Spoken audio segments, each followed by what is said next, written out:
तर गाईस बड्डे झालेला आहे, तर चाललेलं आहे काहीतरी जेवण बनवायचं रेसिपी. तर सर्वजणी तुटून पडलेल्या आहेत. हे सर्वजण तुटून पडलेले आहेत बनवायला आता सर्व. आणि मला काही त्यामुळं मी फक्त ब्लॉगच बनवायचं काम करते. बाकी चाललेलं आहे. आचारी तर कोण आहे नाही, आचारीवाला माणूस, मग आजच बनवायला घेतले. बघू शकतात काय नाहीये. आणि हा माणूस ते कांदा कापायचं काम चालू आहे. इथे लसूण चेचते खायचं काम चालू आहे. आणि आता आम्ही बनवतोय जेवायला. तर बड्डे गर्ल तुम्ही बघू शकता. ते ही बड्डे गर्ल. मी पुरी लाटून देऊ शकते, मला पुरी लाटता येते. आपण पुरी लाटून देऊ. आणि मग आता आम्ही करतोय जेवायला छोले पुरी. तर बघत राहावा तुम्ही पण ब्लॉग. स्टार्ट. आता पीठ मळणं चालू आहे गाईस.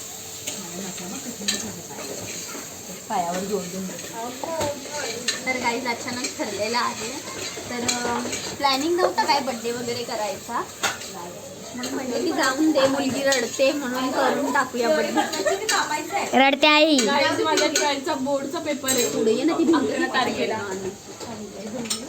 11 तारखेला बोर्डचा पेपर म्हणून बड्डे काय एवढा मनाला घेतला नाही, पण माझे सगळे सिस्टर्स लोक आले, मग आम्ही प्लॅन केला, बोलू चला बनवू आपण घरी.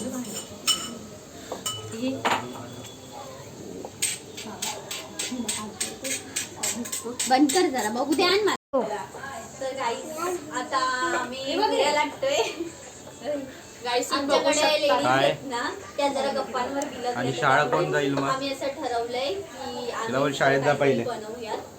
तर आम्ही पुऱ्या लाटतोय. शनिवार रविवार आहे म्हणून त्याच्यासाठी आम्हाला काम करावं लागते. त्याची वसुली तिच्याकडनं आम्ही करून घेणार. चांगल्या हॉटेलमध्ये नेऊन तिला लुटणार आहे. तिथे गाईस बायडू त्यांनी चांगले फुकट मारते ती. आणि आम्ही आमच्या जिजूंना पण कामाला लावलेले अशा प्रकारे.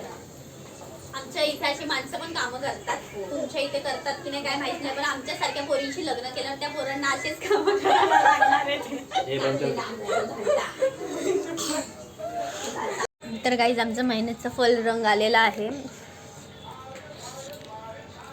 सर्वजण आता जेवायला बसलेलं, सर्वजण जेवायला बसलेलो आहेत.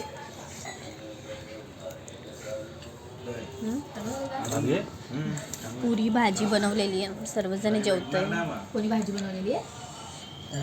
मिनी भाजी बनवली. आता ढेकर येतात म्हणजे पोट भरलेलं आहे माझं. भाजी बनवली. मीच पुरी बनवली आहे. लाटली बोला. बनवणं तेच झालं ना, मग नुसतं तळला. सगळे जेवतात, ते फक्त एक माणूस जेवणाचं राहिलेला आहे. त्यांनी काही काम नाही केलंय, त्याच्यामुळे त्याला आम्ही जेवायला नाही दिलेलं आहे.